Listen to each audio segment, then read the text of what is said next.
Hello guys, ഇതാണ് നമ്മുടെ കുട്ടികൾ, 3ാം ക്ലാസ്സിലെ മക്കൾ.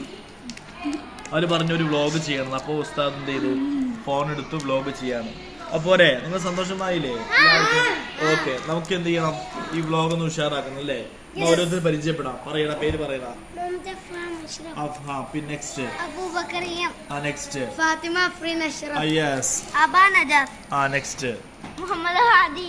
ഹാദി. കേട്ടോ, ഇത്ര പേര് ഇവിടെ പരിചയപ്പെട്ടു. ഇവരൊക്കെ ഉഷാറാണ്, 3ാം ക്ലാസ്സിലെ കുട്ടികളാണ് ഇവര്. അപ്പോ ഇവർക്ക് ഞാന് എന്താ എടുക്കുന്നത് ഉറക്കെ പറയട്ടെ. ഹിന്ദി, മലയാളം. നമ്മൾ പഠിച്ച പാട്ടൊന്ന് പാടട്ടെ എല്ലാവരും മലയാളത്തിലെ.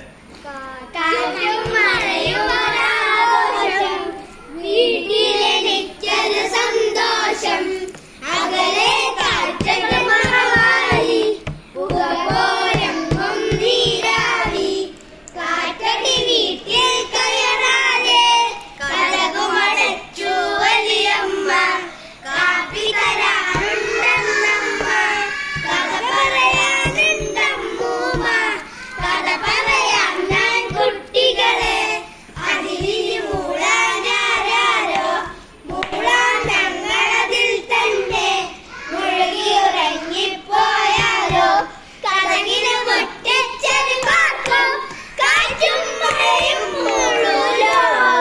മാഷാ അല്ലാഹ്, ഇതാണ് നമ്മൾ മലയാളത്തിൽ പഠിച്ച പാട്ട്. ഈ പാട്ട് എന്തിനെ പറ്റിയുള്ള പാട്ടായിരുന്നു? മഴ വരുന്നതിന് മുമ്പുള്ള സംഭവങ്ങളൊക്കെ കോർത്തിണക്കിയുള്ള പാട്ടായിരുന്നു അല്ലേ? ആ പാട്ട് നമ്മൾ എപ്പോഴും ഇനി ഓർത്തിരിക്കും ഇല്ലേ? ഒരിക്കൽ പോലും മറക്കൂല. കാരണം മഴ വരുമ്പോഴൊക്കെ നമ്മുടെ മനസ്സിലേക്ക് ആര് വരും ഫസ്റ്റ്? ആ പാട്ട്. കാരണം പാട്ടിൽ എന്തൊക്കെയുണ്ട്, മഴയുടെ തുടക്കത്തിലുള്ള കാറ്റും കോറും എല്ലാം ഉണ്ട് ഇല്ലേ? അത്രയും മനോഹരമായിരുന്നു. ഇനി നമുക്ക് ഹിന്ദിയിലും നമുക്ക് ഒരുപാട് കവിതകളും പാട്ടുകളും പഠിക്കാനുണ്ട് ഇല്ലേ? നമുക്ക് ഇൻഷാ അല്ലാഹ് പഠിച്ചിട്ട് പതുക്കെ എന്ത് ചെയ്യാം, നമ്മുടെ യൂട്യൂബ് ചാനലിലേക്ക് ഇടാം. ഓക്കെ, തൽക്കാലത്തേക്ക് വൈൻഡപ്പ് എടുത്താലോ? ഓക്കെ, വീണ്ടും കാണാം. യെസ്, എല്ലാവരും കൊടുത്തേക്കും.